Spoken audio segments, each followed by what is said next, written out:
प्रदूषित यमुना नदी भी आम आदमी पार्टी के दिल्ली विधानसभा चुनाव में हारने की एक बड़ी वजह रही। दरअसल आपके मुखिया अरविंद केजरीवाल ने एक बड़ा वादा किया था कि अगर वे यमुना को साफ करने में विफल रहे तो 2025 का विधानसभा चुनाव नहीं लड़ेंगे। जब केजरीवाल यमुना को साफ करने में विफल रहे तो उन्होंने कहा कि हरियाणा की तरफ से इसका पानी जहरीला किया जा रहा है।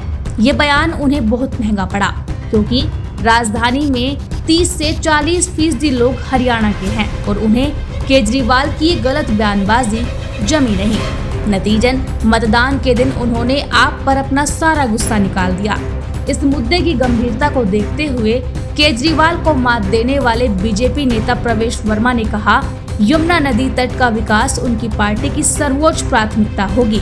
आपको बताते चले कि दिल्ली के पूर्व जल मंत्री सत्येंद्र जैन ने यमुना नदी की सफाई की समय सीमा को 2022 से आगे बढ़ाकर 2023 कर दिया था, जिसके बाद दिल्ली के पूर्व मुख्यमंत्री अरविंद केजरीवाल ने इसे फिर से बढ़ाकर 2025 कर दिया था।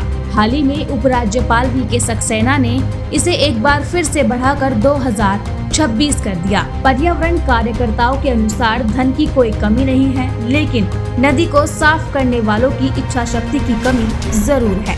हकीकत ये है कि यमुना पिछले कई सालों से भारत की सबसे अधिक प्रदूषित नदी के तौर पर जानी जाती रही है। दिल्ली में यमुना नदी का पानी प्रदूषित है और पीने योग्य नहीं है। इसमें सफेद झाग की मोटी परत बनती है और बदबू आती है। यमुना नदी में प्रदूषण की वजह से नदियां, झीलें और दूसरे जल स्रोत गंदे हो चुके हैं। शहर का सीवेज और औद्योगिक प्रदूषण नालों के जरिए उसमें मिल जाता है। माना जाता है कि नदी में मिलने वाली गंदगी को वो सिस्टम के तहत खुद ही साफ कर लेती थी, लेकिन फिर शहरों के बड़े होने से नदी पर दबाव बढ़ने लगा।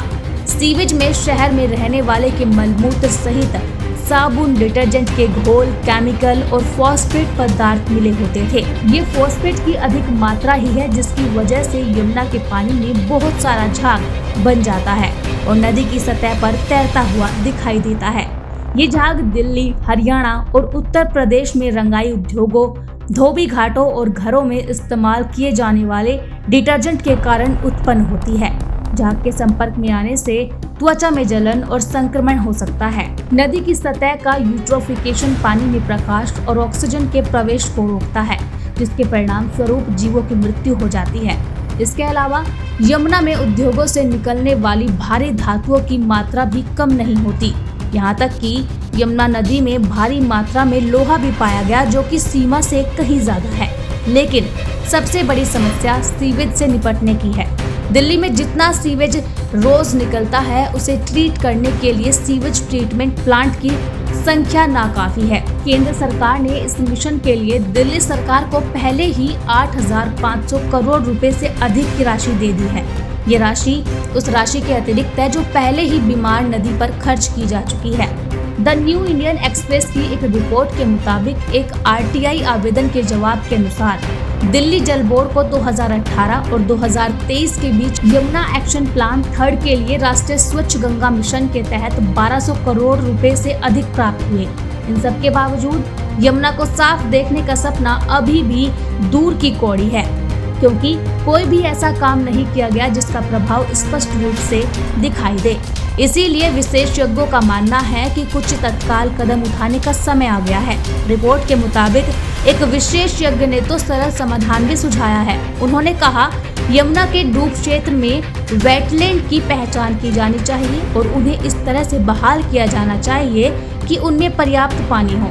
उन्होंने कहा कि ये वेटलैंड पानी की नर्सरी के रूप में कार्य करता है। NGT बाढ़ एरिया को बहाल करने और उसे बिना कंक्रीट के छोड़ने का सुझाव देता है, क्योंकि कंक्रीट के कारण नदी खुद को साफ करने में सक्षम नहीं है।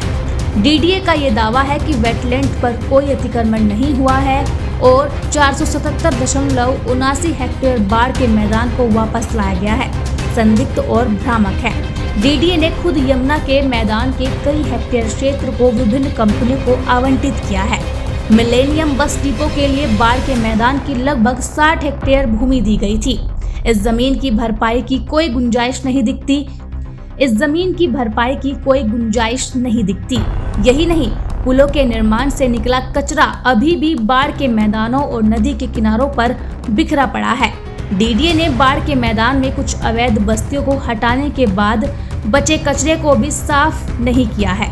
वर्तमान में यमुना के निचले इलाकों दिल्ली, नोएडा, ग्रेटर नोएडा, फरीदाबाद और पलवल में फार्म हाउस और अनाधिकृत आवासीय कॉलोनी के रूप में बड़े पैमाने पर अतिक्रमण हो रहा है, लेकिन संबंधित विभागों ने इस पर अपनी आंखें मूंद ली है।